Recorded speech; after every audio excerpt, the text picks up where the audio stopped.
दोस्तों शुरू करने से पहले डिस्क्लेमर की वीडियो सिर्फ और सिर्फ एजुकेशनल पर्पस के लिए है, इन्वेस्टमेंट एडवाइस नहीं है। तो वीडियो को देखकर आप सीख सकते हो और इन्फॉर्मेशन को ले सकते हो। बाकी इससे पहले 2 वीडियोस मैं आपको दे चुका हूँ, अगर आपने मिस कर दिया है तो आप इनको जरूर से देख लीजिएगा। यूएस के मार्केट से शुरू करते हैं, उसके बाद में आगे चल के कुछ और इंटरेस्टिंग अपडेट्स को चेक करते हैं। स्टॉक्स के ऊपर भी बातचीत यहाँ पे होगी। डाउ जोन्स अभी 241 पॉइंट्स नीचे, 0.5% की मंदी। ओपनिंग सही थी लेकिन अभी के समय अंडर परफॉर्म करता हुआ देखने को मिल रहा है इंट्राडे बेसिस के अंदर। नेस्डेक को देखें तो नेस्डेक में डाउ जोन्स की कंपैरिजन में थोड़ी ज़्यादा गिरावट है, 430 पॉइंट्स नीचे, 1.66% की मंदी।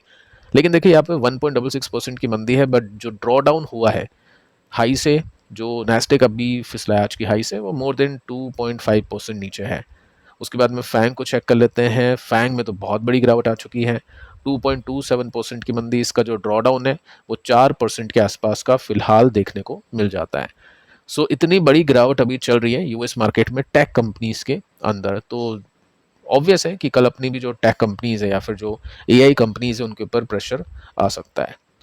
अब देखिए स्पेस एक्स ये अभी के समय काफ़ी चर्चा का विषय बन चुका है। इंडियन इन्वेस्टर्स आईपीओ भी लगाने की प्लानिंग कर रहे हैं, बट आईपीओ के बारे में मैं आपको फर्स्ट वीडियो में बता चुका हूँ कि लगा पाना सही नहीं है, क्योंकि टैक्सेस है, आएगा भी नहीं, और उसके लिए इंटरनेशनल ब्रोकिंग अकाउंट ओपन करवाना पड़ेगा, साथ में जो चार्जेस है वो भी काफ़ी हैवी है। लेकिन अगर आपको स्पेस एक्स में होल्डिंग लेनी है तो सिंपल सा फंडा है नेस्डेक बाय करना। जो जीएमपी का बेनिफिट है या जो लिस्टिंग गेन या जो भी लॉसेस हो गए वो आपको नहीं मिलेंगे, लेकिन लिस्ट होने के बाद में जो भी तेजी आएगी वो आपको मिल जाएगी। आई थिंक नेस्डेक 100 के अंदर ये शामिल हो जाएगा। फ्री फ्लोट इसका कम है, लेकिन स्टिल कोशिश वहाँ पे यही है कि नेस्डेक 100 में इसको एंट्री करवाए। एआई कंपनीज नीचे, बबल बर्स्ट होने की न्यूज़ आती है तो फिर कंपनी अंडर परफॉर्म करती है। बाकी जो बबल है मेरे हिसाब से वो अभी नहीं है। वैल्यूएशन डेफिनेटली प्रीमियम पे है, काफ़ी ज़्यादा तेज़ी आ चुकी है। जब इतनी तेज़ी आती है तो थोड़ी बहुत प्रॉफिट बुकिंग बनती है, और ये जो प्रॉफिट बुकिंग होती है ना, यही टाइम होता है इन्वेस्टर्स की एंट्री का। चेक कर लेते हैं कितना क्या डिस्काउंट है, और नेस्डेक और फैंग में अभी जो ETF है वहाँ पे अभी क्या सिचुएशन है। फैंग को देखें तो फैंग आज 6% डाउन है। अब देखो ये कमाल होता है प्रीमियम के गायब होने का। जो मैं प्रीमियम आपको बता रहा था काफ़ी टाइम से कि अब ये ऊपर जा चुका है, यहाँ पे थोड़ा सा संभल के काम करना इंपॉर्टेंट है। 20% का प्रीमियम है, 5% से ऊपर जो भी ETF होता है प्रीमियम पे वो बहुत रिस्की हो जाता है। 20% का प्रीमियम मतलब नेस्डेक से 20% ऊपर है। जब भी, यानी जो फैंग है उससे 20% ऊपर है, तो जब भी पिटाई होगी तो 20% ज़्यादा गिरने की पॉसिबिलिटी बनेगी। अब फैंग कल कितना गिरा? आई थिंक कल गिरा ही नहीं फैंग, गिरा भी होगा तो इतना नहीं गिरा जितना आज। ETF गिर गया 6%। ठीक है। पहले क्या हो रहा था कि जितना चलता था उससे ज़्यादा ETF चल रहा था। अभी क्या है, जितना गिर रहा है उससे ज़्यादा ETF गिर रहा है, सर्किट के अंदर है। ठीक है, तो यहाँ पे बाइंग सेलिंग दोनों बंद है। से भी डिफरेंट सर्किट यहाँ पे प्लेस कर रहा है ताकि मैनिपुलेशन ना हो, वो अलग बात है। तो ये जब ओपन होगा तभी आप बाय सेल कर सकते हैं। सेकंड, हम नेस्डेक 100 को देखें तो कल नेस्डेक नहीं गिरा, या फिर इतना नहीं गिरा जितना आज ये 3% नीचे आ चुका है। तो यहाँ पे भी जो प्रीमियम था वो कट हो रहा है। अगर यही सिलसिला जारी रहा तो फिर क्या होगा, वापस से आपको ये जो नेस्डेक और ये जो फैंग है सर्किट ओपन में देखने को मिलेंगे, इजीली ट्रेडेबल होंगे, बट प्रीमियम चला जाएगा। वही मौका होगा इन्वेस्टर्स की एंट्री का। ठीक है। यहाँ पे एक बार अपन चेक कर लेते हैं कि कितना डिफरेंस है फिलहाल, क्योंकि देखो यहाँ पे अब ये रियल डिफरेंस तो है नहीं, क्योंकि आज यूएस मार्केट ओपन हो चुका है। यूएस मार्केट पहले अपना रिएक्शन देगा, उसके बाद में फिर जो ETF है वो कल परफॉर्म करेगा।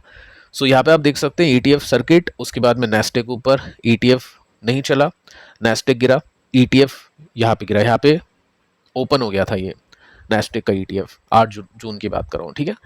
उसके बाद में अगले दिन नेस्डेक कुछ खास नहीं गिरा, लेकिन आप देख सकते हैं आज जून 9 को कितना ETF गिर चुका है। यहाँ पे डिफरेंस हम देखें तो अब नेस्डेक अच्छा कर रहा है, इंडेक्स अच्छा कर रहा है, ETF खराब कर रहा है, तो गेम अब उल्टा हो चुका है। जबकि अभी की जो गिरावट है वो कल का जो पैटर्न बनेगा उसमें शामिल भी नहीं है। आज का जो ये डेटा आप देख पा रहे हैं, इट मींस गैप अब नेगेटिवली जाने लग चुका है। ठीक है, यहाँ पे हम यही सिचुएशन देख सकते हैं, फैंग के अंदर भी आपको यही सिचुएशन देखने को मिलेगी। तो इसका मतलब यह है कि अगर यहाँ पे फियर बढ़ता है तो जो सेबी ने, आरबीआई ने जो लिमिट लगा रखी है कि फंड मैनेजर इन्वेस्ट नहीं कर सकता यूएस मार्केट्स में इसके ऊपर, वो लिमिट अब ओवर हो चुकी हैं, तो म्यूचुअल फंड में आप इन्वेस्ट नहीं कर सकते हैं, लेकिन आप ETF में इन्वेस्ट कर सकते हैं क्योंकि ये ट्रेडेड फंड होता है तो इसमें ट्रेडिंग ऑन रहती है। सो अगर ये फियर कंटिन्यू रहता है, यहाँ पे 6% का भी ड्रॉप है, अगर ये बढ़ते बढ़ते 10-12% और गिरता है, मोर देन 15% नीचे मिलता है, तो डेफिनेटली वो जो फियर है ना उसका फ़ायदा उठाने का एक चांस मिल जाएगा इन्वेस्टर्स को। आज भी अगर कोई इन्वेस्टर स्लोली बाइंग करता है फॉर लॉन्ग टर्म तो ठीक है, बट इस तरह से जब भी स्टॉक या ETF चलता है और वहाँ पे आप फोमो करते हैं तो वो फंसने के काम होते हैं। सो देखते हैं आगे चल के कितना क्या इसमें गिरावट आती है। 8% अभी आप फैंग को नीचे जाता हुआ देख सकते हैं, और जिस तरह से अगर नैस्डैक और फैंग आज गिर के बंद होते हैं तो कल आई थिंक और इसमें अच्छे डिस्काउंट्स अवेलेबल हो सकते हैं। अब देखिए कल का US मार्केट भी काफ़ी इंपॉर्टेंट है। केविन वॉर्श जो ट्रंप का ही चेला है, ट्रंप चाहता है कि रेट कट हो, बट जो डेटा आया है जिसमें हमने जॉब डेटा देखा वो सपोर्ट नहीं करता है रेट कट को। तो केविन अब परेशान है कि क्या करूं, ट्रंप की सुनूं या खुद की सुनूं। तो मेरे हिसाब से केविन अभी फिलहाल खुद ही की सुनेगा, क्योंकि ट्रंप ने भी आदेश दे दिया है कि जो मर्जी वो करो फिलहाल तो, क्योंकि मैं टैरिफ खेलता हूँ या जो भी वॉर अभी चल रही है उसके ऊपर ध्यान दूंगा, बाद में रेट कट के ऊपर आऊँगा। सो यहाँ पे देखिए अब इन्फ्लेशन डेटा भी आएगा कल US में। अगर इन्फ्लेशन 3.5% से कम हुआ तो मार्केट एक्सप्लोड, देखो ये थोड़ा सा ज़्यादा लिख दिया जाता है, मार्केट ऊपर जाएगा ये मान सकते हैं। एक्सप्लोड का मतलब तो है फट जाएगा मार्केट की, 4-5-10% ऊपर जाएगा। हो सकता है मार्केट 2% ऊपर जाए। अगर इन्फ्लेशन 3.5 से 3.6 में आया, क्योंकि यही एक्सपेक्टेशन है, तो मार्केट कुछ नहीं करेगा, ना तेजी ना मंदी। लेकिन अगर इन्फ्लेशन 3.6% से ज़्यादा आ गया तो मार्केट के अंदर ह्यूज क्रैश, यहाँ पे ज़्यादा थोड़ा बड़ा चढ़ा के लिखा हुआ है, लेकिन मार्केट फिर यहाँ से नीचे जाएगा। और मैक्सिमम जो गिरावट होगी ना वो टेक कंपनीज में होगी, यानी नैस्डैक और ये जो फैंग है इसके अंदर होगी। तो अगेन अगर डेटा आपके फेवर में आता है, जो भी इन्वेस्टर इन्वेस्ट करना चाहता है US मार्केट के अंदर, तो डेफिनेटली जो ETF है ना वो आपको और सस्ते में अवेलेबल हो जाएंगे। सो नज़र रखिए, जो भी इन्वेस्ट करना चाहते हैं US मार्केट में, एक्सप्लोर करना चाहते हैं या फिर अपने डाइवर्सिफिकेशन को मल्टी कंट्रीज में लगाना चाहते हैं। सो ब्रेंट अभी 4% नीचे है, ठीक है। कोई न्यूज़ ही नहीं आ रही अभी कि वॉर शुरू हो चुकी है, ये वो अभी फ़िलहाल कुछ ऐसा नहीं है। सपोर्ट पे देखो, ये बहुत इंटरेस्टिंग लेवल है, वीकली चार्ट का सपोर्ट है ये, और सपोर्ट आप इस पे थोड़ा सा यहाँ पे आसानी से देख सकते हैं। ये सपोर्ट अगर ब्रेक कर गया ना तो फिर बड़ी गिरावट आएगी क्रूड में, और वो इंडिया के लिए बहुत अच्छा होगा, ठीक है। तो लेट्स सी, क्रूड का भी समझ में आ नहीं रहा है, कोई भी न्यूज़ आ सकती है, कोई प्रिडिक्शन है नहीं क्रूड का, क्योंकि कभी भी ट्रंप बोल देगा, कभी भी अटैक हो जाएगा, कुछ किसी को पता नहीं है। तो ये सिचुएशन है। बाकी गिफ्ट निफ्टी का इंडिकेट कर रहा है, वो एक बार चेक कर लेते हैं। उससे पहले FIs को देख लेते हैं। 4566 करोड़ की सेलिंग। गिफ्ट निफ्टी गिरावट का ही इंडिकेशन दे रहा है, क्योंकि US मार्केट अभी कमज़ोर है। तो गिफ्ट निफ्टी 90 पॉइंट्स नीचे है, यानी कल हम नीचे जा सकते हैं। आज तो ऐसा कुछ था नहीं, ओपनिंग के बेसिस पे है, ठीक है। तो ये सिचुएशन है। अब देखिए दोस्तों, कंपनीज को देख लेते हैं। क्यूपिड 4% की तेजी, आज भी अच्छी तेजी है, कल भी अच्छी तेजी थी। तो अगर कोई अपनी रिसर्च के बेसिस पे काम करता है, फंडामेंटल्स टेक्निकल्स देखता है, कमेंट्री के बेसिस पे करता है, तो शॉर्ट टर्म में है कमाई। निफ्टी कुछ नहीं देगा आपको, म्यूचुअल फंड अभी कुछ नहीं देगा, इंडेक्स कुछ नहीं देगा, ठीक है। PMS तो है ही नहीं कुछ। स्टॉक्स कर सकते हैं कमाल, लेकिन अगर देखा जाए तो उसको। सो यहाँ पे ब्रेकआउट के टाइम आई थिंक अपन ने फर्स्ट टाइम इसको डिस्कस किया था, नंबर्स अच्छे आने की वजह से 50% देखते देखते ऊपर जा चुका है, और ये ब्रेकआउट भी काफ़ी इंटरेस्टिंग था।